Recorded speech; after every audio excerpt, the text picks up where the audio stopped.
This is the weekly lesson for study until the 6th of October 2024. Subject: The House Guest. When I heard that a friend was coming to visit for a few days, my heart sank. As a typical British man, I know that friends staying over usually causes a lot of stress. I had no particular beef with the parson himself, but I knew that a guest staying would throw a spanner into the works of my daily routine. These days, British people are not so hospitable.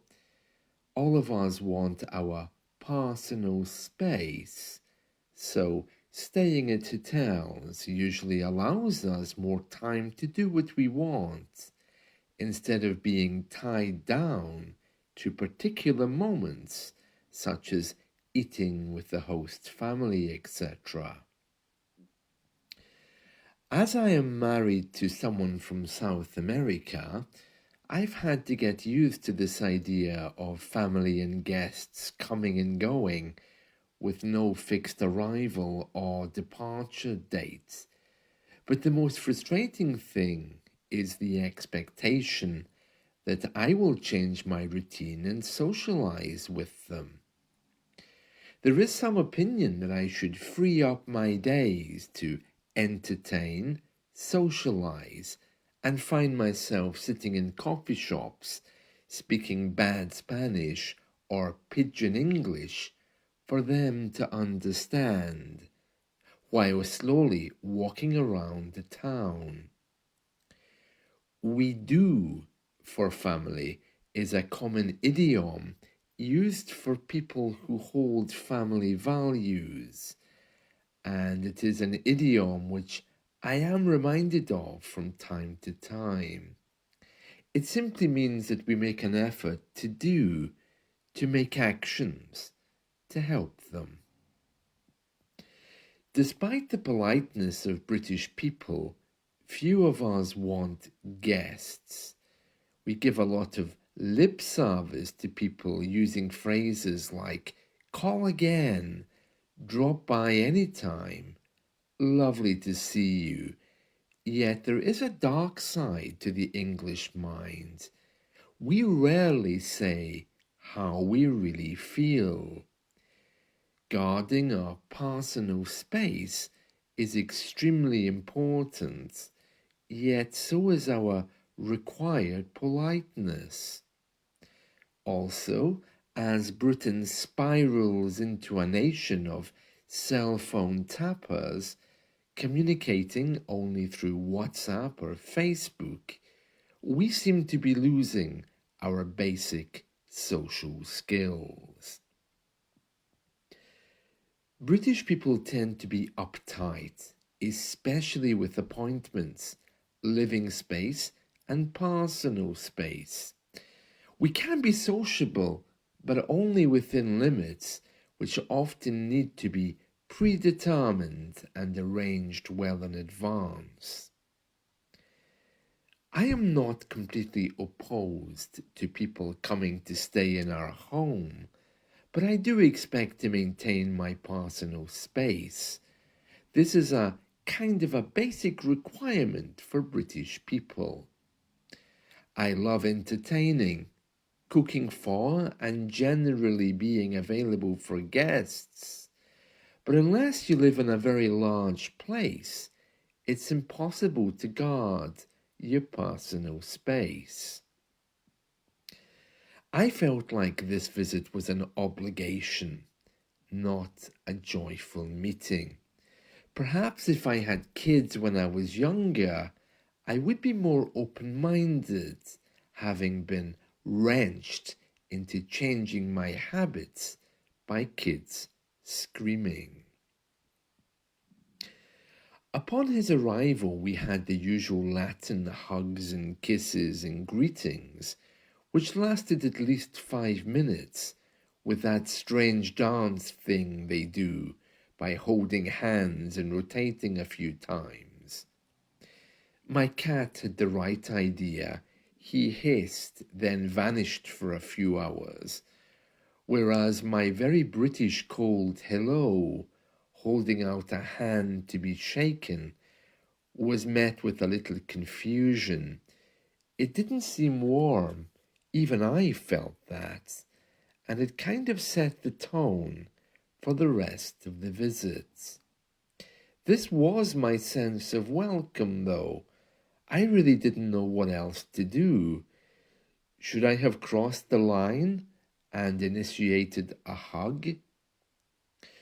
Of course, like many people today, our guest shared with me struggles about his mental health.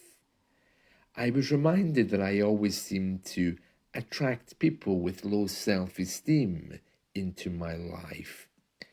Just like Skype, really. I don't know why I'm often surrounded by people like this. My mental health is perfectly okay, I assured myself. As our guest made himself at home, he wandered around, pressing notes on my piano. I wish he wouldn't touch that, I thought to myself. I tried to force a smile, but it looked more like a snarl. It wasn't until he gained custody of the TV remote control that I really had to force myself to shut up. "You have a lovely place," he snorted in perfect Spanish. "I just had to get away from home for a few days," he muttered, before launching into a tirade about how stressed out life is for him. He didn't seem to realize just how stressed he was making me, but as a family member, I had to remember we do for family. For the next week, I started wondering how I could actually avoid him. I got up early enough to make podcasts and aimed at getting out of the house before he surfaced. I was fairly successful most days, only returning when it was time to start work online. I looked back at times gone by when getting to know people seemed easier. But this person I felt I didn't know well, and that made me uncomfortable, despite having been in his company many times. It did make me question a few things about myself, British culture, the speed of our lives, and why we are not really very open to hospitality anymore. After all, I want to be hospitable. I remember the endless, countless days of living in other countries where there was such a sense of welcome in people's lives. We all seemed happier somehow, and I was able to escape my British cynicism. My parents and grandparents also seemed to have a very strong sense of welcome and joy in a very British, eccentric kind of a way.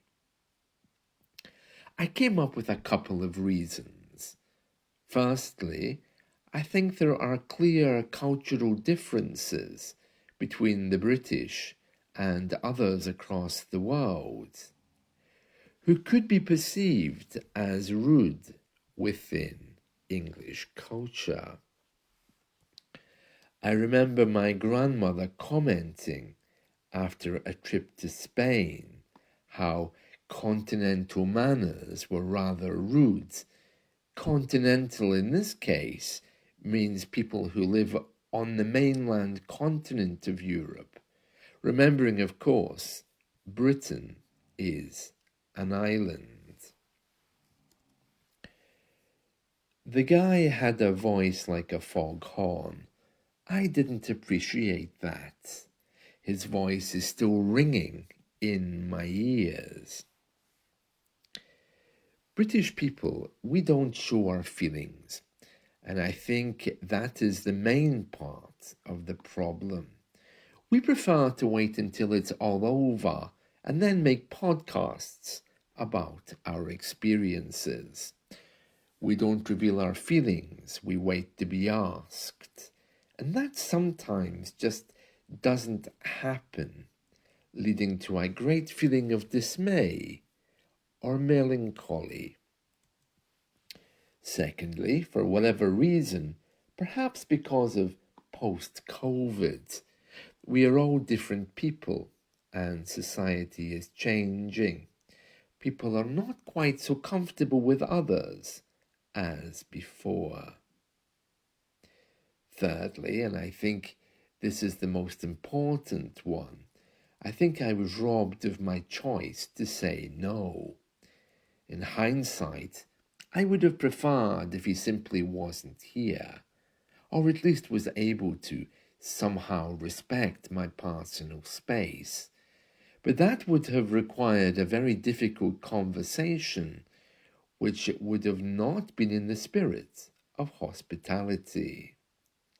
The conflicted view about how you really like the person staying, but at the same time you don't like them staying, and how it's great to see them, but actually it's really not great to see them. In fact, it's very annoying.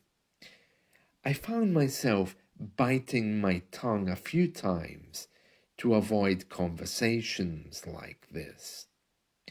There is also the issue of personal space, which as far as I can tell is a British thing and often not celebrated by other cultures.